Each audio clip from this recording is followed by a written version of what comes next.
प्रेरणादायक और मनोरंजक कहानियों के लिए चैनल को लाइक और सब्सक्राइब करें। एक बार एक शिल्पकार होता है जो पत्थर तोड़कर मूर्तियां बनाया करता था। तभी एक दिन एक ठेकेदार आया और उसने उसको बहुत ज़्यादा खरी खोटी सुनाई। मूर्तिकार को बहुत गुस्सा आया। उसने भगवान से हाथ जोड़कर प्रार्थना की कि हे भगवान, आप मुझे ठेकेदार बना दो।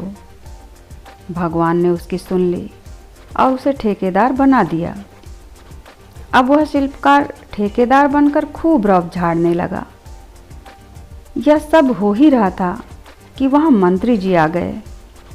उन्होंने ठेकेदार का काम देखा, उसमें उन्हें कुछ कमी लगी और उन्होंने ठेकेदार की जमकर क्लास ली। उन्होंने ठेकेदार को बहुत ज़्यादा डांटा। अब ठेकेदार को फिर गुस्सा आया। उसने भगवान से कहा, हे प्रभु, आप मुझे नेता बना दो। अब भगवान ने उसे नेता बना दिया। वह नेता बनकर खूब खुश था। उसने इधर उधर के काम देखे, कुछ की सराहना की, कुछ को डांटा फटकारा। जहाँ जाता लोग माला फूल से उसका स्वागत करते। तमाम गाड़ियाँ आगे पीछे लगी रहती। तभी उसे एक जगह भाषण देना था। अब नेताजी खड़े होकर भाषण दे ही रहे थे कि उस दिन इतनी तेज धूप थी कि नेताजी चक्कर खाकर गिर पड़े। अब शिल्पकार ने फिर भगवान के सामने विनती की कि हे भगवान, मुझे सूरज बना दो। भगवान ने उसे सूरज बना दिया।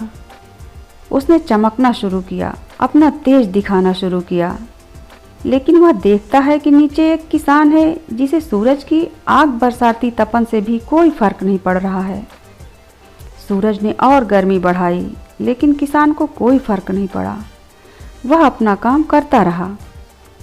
जब उस शिल्पकार सूरज ने नीचे झांक कर देखा तो उसे लगा कि अरे, यहाँ तो नीचे ठंडी हवा बह रही है, इसलिए इस किसान को कोई फर्क नहीं पड़ रहा है। अब उसने कहा, भगवान, मुझे हवा बना दो। अब भगवान ने उसे हवा बना दिया। अब वह हवा बनकर यहाँ वहाँ जहाँ मर्जी खूब सैर सपाटा कर रहा था। अब उसको हवा बनकर भी खूब आनंद आ रहा था। लेकिन जैसे ही वह हिमालय पर्वत की ओर गया, पहाड़ों से टकराकर हवा वापस आने लगी। हवा ने खूब जोर लगाया, लेकिन वह पत्थर को पार नहीं कर सकी। अब उसने कहा कि हे प्रभु, आप मुझे पहाड़ बना दो। भगवान ने उसे पहाड़ बना दिया। पहाड़ बनकर वह अपनी शान में गौरवान्वित हो रहा था। तभी उसे दर्द का आभास हुआ। देखा तो एक शिल्पकार पत्थर काट रहा था। उसने कहा, भगवान, यह क्या, मैं तो वहीं का वहीं आ गया।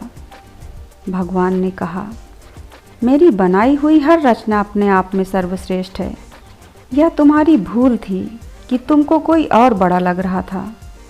संसार में हर व्यक्ति को, हर जीव को जो भी काम मिला है, उसे वह पूरी शिद्दत से, पूरी ईमानदारी से करे।